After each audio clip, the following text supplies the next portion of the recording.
Hello hello বন্ধুরা, কেমন আছো তোমরা? আর আজ হলো রবিবার আর এখন সকাল 10টা বাজে। আর আমি আমার আজকের ব্লগ এই মুহূর্ত থেকেই শুরু করছি। বন্ধুরা, আমরা শুক্রবারই বাড়িতে চলে এসেছি, কিন্তু অনেক সুন্দর সুন্দর ভিডিও করা ছিল ওখানে, তো সেগুলোই এডিট করে করে পোস্ট করছিলাম। আর আজকে থেকে একদম ফ্রেশ নতুন ব্লগ শুরু করছি। তোমরা সাথে থেকো, পাশে থেকো। কাজ না অনেকটাই কমপ্লিট হয়ে গেছে। সকাল আজকে 7:45 ঘুম থেকে উঠেছি, তো যথারীতি কাজ তো অনেকটাই কমপ্লিট হয়ে গেছে, আরও অনেক বাকি আছে। কিন্তু তার আগে আমি ভাবছি একটু মাথায় তেল দিয়ে নিই। মাথায় তেল দিতে ইচ্ছে করছে, তাই জন্য এই জঙ্গলে এলাম। জঙ্গলই বলতে পারো, এখন বাগানটা যা অবস্থা হয়েছে। তো এখান থেকে একটু অ্যালোভেরা নেব। এই কতদিন বৃষ্টি হচ্ছিল, তো এখানটা আসতে ভয় লাগতো।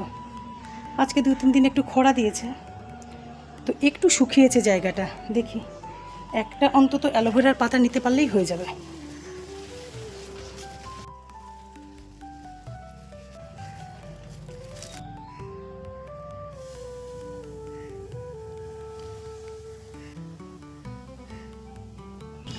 একটা কেটেছি পাতা, এতেই হয়ে যাবে। তেলের মধ্যে ফুটিয়ে তারপর মাথায় লাগাবো। আর সাথে একটু কারি পাতাও নিয়ে নিই। এই যে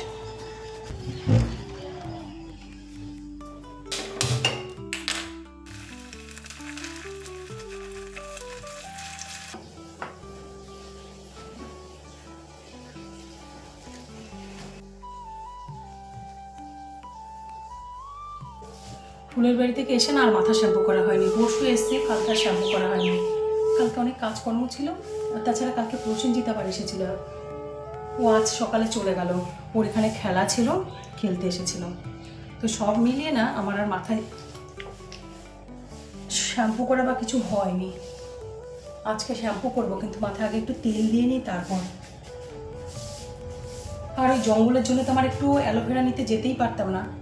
এখন রোদ উঠেছে তো, তাই সাহস করে অ্যালোভেরা একটু নিয়ে এসে কারি পাতা দিয়ে ভালো করে তেলটা ফুটিয়ে এখন মাথায় লাগাচ্ছি, যেটা প্রচণ্ড আরাম, প্রচণ্ড আরাম। তোমাদের আগেও বলি, এখন বলছি, মাথায় তেল দিতে আমার ভীষণ ভালো লাগে।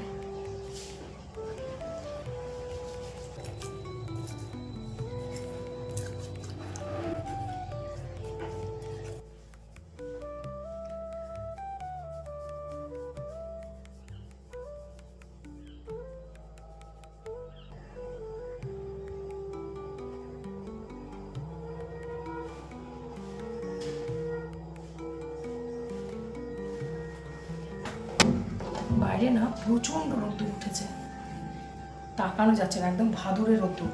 ভাদর মাসের শেষই তো হয়ে গেল বোধহয়, আজকালের মতো শেষ হয়ে যাবে, সেই রোদ্দুরটা পড়েছে। ওটা ভাদ্র মাস তো বর্ষাকাল ছিল, এখন উঠেছে রোদ্দুর। আজকে ভাবছি এই শোকেসটা পরিষ্কার করব। সব শোকেসগুলো পরিষ্কার করলেও না এইটা করা হয়নি অনেক দিন। আর তাছাড়া দাঁড়াও, বসে নিই। শোকেস পরিষ্কার করতে করতে তোমাদের সঙ্গে গল্প করি।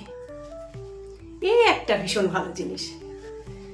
সমস্ত কাজ করতে করতে একা ঘরে যেরকম হয় না, চুপচাপ চুপচাপ নিরিবিলিতে কাজ করছি, আমার কিন্তু সেটা হয়নি। ব্লগিংয়ের চক্করে আমি দেখো কাজ করতে করতে তোমাদের সঙ্গে গল্পও করছি। সে আমার যে কজনই বন্ধু হোক, তবে হ্যাঁ, 1-2 করে তো আমার বন্ধু বাড়ছেও, বলো। বন্ধুর সংখ্যা বা বৃদ্ধি পাচ্ছে, যেটা আমার ভীষণ ভালো লাগছে। তো এই শোকেসটা সেই দিন পরিষ্কার করছিলাম বন্ধুরা, আমার ব্লগে আছে সেই দিনটা। বৃষ্টি পড়ছিল ভীষণ, এই শোকেসটা পরিষ্কার করছিলাম। ওইখানে শাশুড়ি মা শুয়েছিলেন, ওনাকে দেখাশোনা করছিলাম, শোকেসটা পরিষ্কার করছিলাম। শোকেসটা পরিষ্কার করতে করতে ওনার শরীর খারাপ হলো। আমি ভাত খাওয়ালাম ফাঁকে, একবার উঠে ওনার শরীর খারাপ হলো। তারপর তার সব শেষ। তারপর থেকে জানো তো এই শোকেসটা পরিষ্কারই করিনি, কিন্তু সেটা করলে তো চলবে না। এক তো নোংরা রাখাও মুশকিল, নোংরা করে রাখা যায় জিনিস বলো? আর তাছাড়া সামনের ঘরের শোকেস, মন খারাপ লাগলেও কিচ্ছু করার নেই। কয়েকদিন জানো তো ভেবেছি যে এইবার পরিষ্কার করবো, এবার পরিষ্কার করবো, ঠিক আছে, কিন্তু আর ধরতে ইচ্ছে করে না, সাহস পাই না। আজ মনে হলো না, এরকম করলে চলবে না। আবার আগামীতে দুর্গাপুজোও আসছে, ঘরদোর এমনিতে আমার পরিষ্কার থাকে, সবসময় গুছিয়ে রাখার চেষ্টা করি, তবুও দেখবে একটু এদিক ওদিক, এটা এখানে সরানো, ওটা ওখানে সরানো, একটু এটা সরিয়ে পরিষ্কার, ওটা সরিয়ে পরিষ্কার, শোকেসগুলো পরিষ্কার, এগুলো আমরা সকলেই করে থাকি, হাজার ঘর পরিষ্কার থাকলেও। আর কি বলো তো বন্ধুরা, এবার তো আমাদের কোনো পুজো আচ্ছা নেই, এমনি ঠাকুর দেখব, ভালো মন্দ খাওয়া দাওয়া করবো, প্যান্ডেলে বসবো, ব্যাস এইটুকুই। কিন্তু তাও না, দুর্গাপুজো একটা ব্যাপার চলে আসলেই না মনটা চঞ্চল হয়ে ওঠে। বিশেষ করে গণেশ পুজো হয়ে যাওয়ার পর থেকে দুর্গাপুজো যেন শুরুই হয়ে যায়। এই সময় তো কতজনেরা নতুন নতুন জিনিস কিনে ঘরও সাজায়, কিন্তু আমাদের পক্ষে তো তত সম্ভব নয়। তো আমাদের ঘরে যা জিনিস আছে সেগুলোই ঝেড়ে পুছে পরিষ্কার করে গুছিয়ে রাখা, আর কিছুই না। আর দেখেছো শোকেসটাতে কেমন ধুলো পড়েছে দেখো, যেখানে যেখানে শোপিস ছিল সেখানে সেখানে দেখো পরিষ্কার, আর বাদ বাকি জায়গায় ধুলো দেখো, পুরো ধুলোর একদম মোটা একটা আস্তরণ পড়ে গেছে। আসলে অনেকগুলো মাস পরিষ্কার করিনি না, আজ মনে হলো না আর রাখা যায় না, এবার পরিষ্কার করতেই হবে। ঘর সাজাতে তো বড্ড ভালোবাসি বন্ধুরা, সামর্থ্য বড্ড কম, কিন্তু তার মধ্যেও সাজাতে গুছাতে খুব ভালোবাসি ঘরদোর। তাই জন্যে না, মেলা বলো বা কোথাও ঘুরতে যাওয়া, ঘুরতে আমি সেরকম কোথাও যাইনি, কিন্তু বাজারঘাটে তো গেছি, তো সেখানেও কিছু যদি পছন্দ হয়েছে যেটা আমার সামর্থ্যের মধ্যে, বা কিনলে কোনো অসুবিধে হবে না, মানে সামর্থ্যর কথাই বলছি আমি, তো সেটা কিনে কিনে আমি শোকেসগুলোকে সাজিয়ে রেখেছি, বা ঘরের টুকটাক জিনিস এনে ঘর সাজিয়ে রেখেছি। প্রতিটা জিনিস জানো তো আমার হাতে গড়া, হাতে কেনা, আর হাতে করেই সাজানো।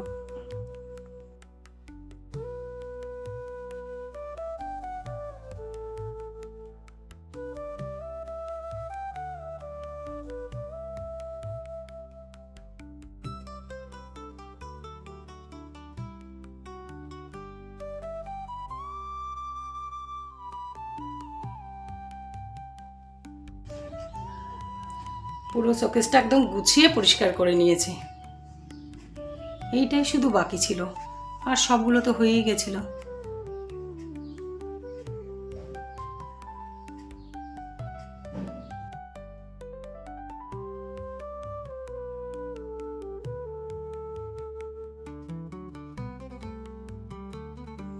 আমার জানো তো একটু বদ অভ্যেস আছে, যেমন ধরো কোথাও ঘুরতে গেছি আর সেখান থেকে এসে আমার বেসিন বাথরুম এগুলো পরিষ্কার করতেই হবে, সে একদিনের জন্য যাই আর 4 দিনের জন্য যাই। আমি না যাওয়ার আগের দিন এই বেসিনটা পরিষ্কার করে গেছি, দেখে বুঝতেই পারছো সেরকম একটা নোংরাও হয়নি, কিন্তু তাও আমাকে পরিষ্কার করতে হবে। এখন তো দেখতেই পাচ্ছ বেসিন পরিষ্কার করছি, তারপর স্নানে যাব, তখন ওয়াশরুমও ভালো করে পরিষ্কার করব, তারপর আমার শান্তি হবে।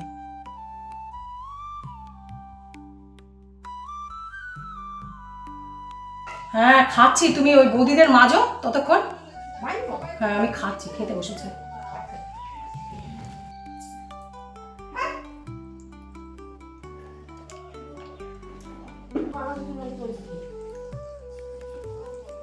আজ না দুপুরে রান্না করিনি, কারণ কালকের মাটন রয়েছে আর ভাতও ছিল, তাই আমার হয়ে যাচ্ছে, রাতে রান্না করবো।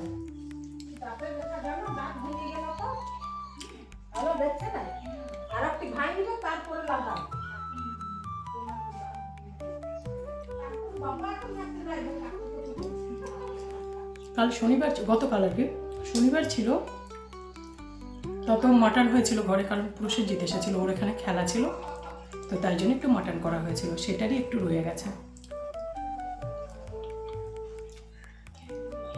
আর বন্ধুরা তোমাদেরকে একটা কথা বলি, আমি না আগের ব্লগে আমার একটা কথা ভুল হয়েছে, ভুল বলতে চন্দননগর ঘাটে থেকে যখন আসছিলাম আমি ব্যান্ডেল চার্চ বলছিলাম, যে চার্চটার পাশ দিয়ে টোটো করে আসলাম, ওটা না, ওটা চন্দননগর চার্চ। এবার কি হয়েছে বলো তো, কথা তোলে না ওটা বেরিয়ে গেছে। তারপর যখন ভিডিও পোস্ট করার পর দেখছি, বা আমিও বুঝতে পারিনি, সত্যি বলছি আমি যে কথাটা ভুল বলেছি বুঝতে পারিনি, ভুল বললো, মেয়ে ফোন করে বললো মা এটা ব্যান্ডেল চার্চ নয়, এটা চন্দননগর চার্চ। আমি যে ওটা কথা তোলে হয়ে গেছে, ওরাও ছিল টোটোতে, তো ওই আর কি, যা হয় আর কি হয়ে গেছে আর কি, ওরাও গল্প করতে করতে বুঝতে পারিনি, আর আমারও বুঝতে পারিনি আর কি, কথাটা বেরিয়ে গেছে। তো ওটা ব্যান্ডেল চার্চ একদমই নয়, ওটা চন্দননগর চার্চ, ওটাই আমি তোমাদেরকে বলার ছিল আর কি। আমি না কম জানি কম বলবো, কিন্তু তোমাদেরকে ভুল কেন বলবো বলো, বা ভুল ইনফরমেশনই বা কেন দেবো, সেটা ঠিক না।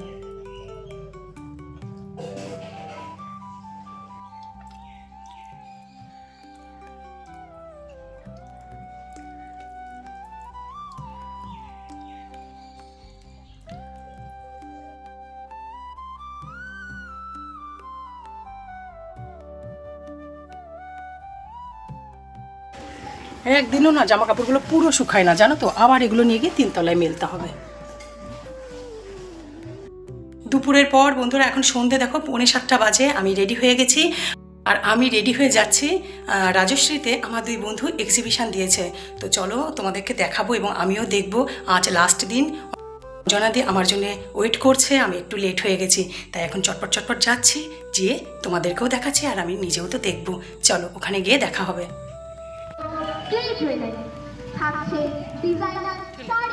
উপরে এখানে কই, এখানে নয় বোধহয় উপরে।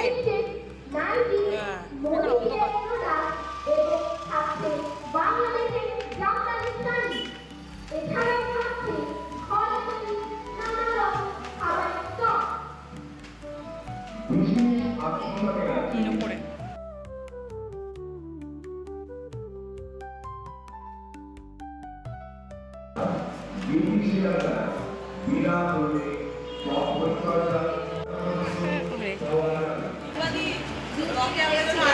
একদম ব্লকে তোরা থাকবি।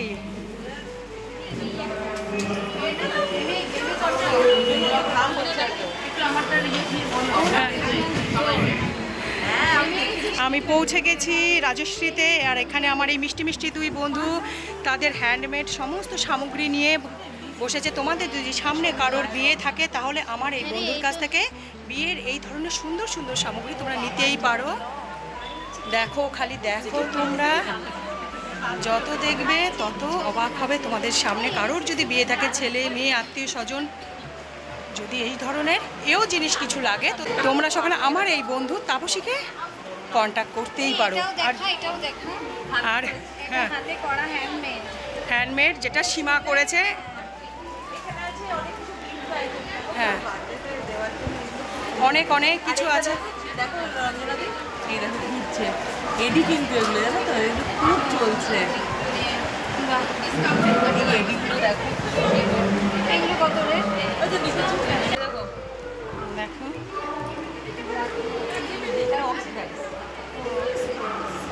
হালকা তোর জিনিসগুলো অসাধারণ, প্রতিটা জিনিস খুব সুন্দর, খুব খুব সুন্দর। তেমনি তাপসীর হাতের কাজ, যেটা মানে আমার ভীষণ ভাল লাগে, এত সুন্দর হাতের কাজ ওর।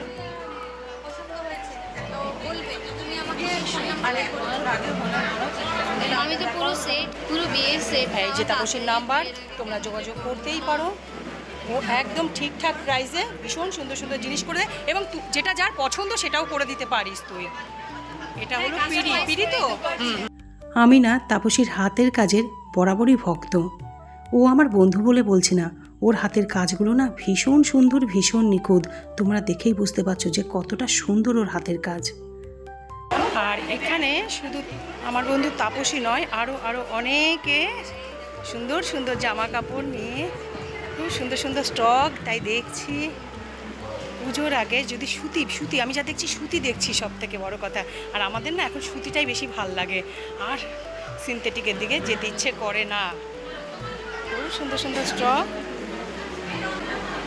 এইখানে আছে, নীল স্টেশনে, যে তাই আমি দেখছি। আমার এখানে এসে কি ভালো লাগছে বলো তো, বা আমার এই ধরনের কোনো এক্সিবিশনে গেলে সব থেকে ভালো কি লাগে, এই যে এখানে যারা স্টল দিয়েছে না, এনারা প্রত্যেকে ঘরটাকে সামলেও না, ঘরের বাইরে এরা ভালো লাগার নিজের একটা জগৎ তৈরি করতে পেরেছে। এরা কতটা লাভ করছে, লোকসান করছে, সে পথে আমি যাচ্ছি না, বা সে কথাতেও যাচ্ছি না। ব্যবসা যখন করেছে তার লাভ লোকসান তো আছেই, কিন্তু তার বাইরেও নিজের একটা জগৎ তো তৈরি করতে পেরেছে, নিজের একটা ভালো লাগার জায়গা তো আছে, সেটা না আমাকে ভীষণ টানে। হ্যাঁ, এটা এটা এটা অন্যরকম। এটা এইটা দেখো, এটা এরকম একটা আমার আছে, বড় না, বড় আমি চাইছি না, আমার আছে। কানপাশার মতো, কিন্তু 500টার সামনে এইটা দেখো, এটা আমার আছে। না এটা আমারও বড় একটা এইটা আছে। দেখো, এইটা দেখো, এইটা এইটা দেখো। কি এইটা? হ্যাঁ, শাড়ির সাথে ওয়ান যা পরবে। তো দাদাও চলে এসেছে এক্সিবিশনে। রঞ্জনা দি হয়ে যাক, আমরা কিন্তু চাঁদা তুলে ভালো গিফটই দেবো। এই সীমা, চাঁদা তুলে আমরা ভালো গিফটই দেবো। রঞ্জনা দি হয়ে যাক অ্যানিভার্সারি। আমরা মেয়ে পক্ষ না, আমরা আবার দুই পক্ষই। হ্যাঁ, এখানে চলছে শুভ দৃষ্টি। হেভি লাগছে রঞ্জনা দি, চশমা পরে কোণে, প্যান্ট শার্ট পরে কোণে, পালিয়ে বিয়ে। তারপর আমাদেরকে মোগলাই খাইয়ে দেবে, তাতেই আমরা খুশি, খুব খুশি হয়ে গেল। একটা আংটি কিনলাম এখান থেকে, ভাল লাগলো। আর তারপর এখন বাড়ি যাব, আমার বাড়িতে কিছু কাজ আছে। রঞ্জনা দিরা রয়েছে, ওরা একটু পরে যাবে, আমি এখানে চলে যাচ্ছি। আর বন্ধুরা, সন্ধ্যের পর এখন রাত্রি 11:30 বেজে গেছে, অনেকটাই রাত হয়ে গেছে। খাওয়া দাওয়া সকল কিছু কমপ্লিট হয়ে গেছে। আর আমি উপরে উঠে এসেছি, ভিডিও আমার অর্ধেক এডিট হয়ে গেছে, আর একটু বাকি আছে, ভয়েস দেবো, তারপর আপলোড করব, শুয়ে পড়বো। আর তার সাথে সাথে বন্ধুরা, আমি আমার আজকের ব্লগ এখানেই রাখছি। আগামীতে দেখা হবে নতুন ব্লগের সাথে। তোমরা কিন্তু ভালো থাকবে, সুস্থ থাকবে। Bye, tata.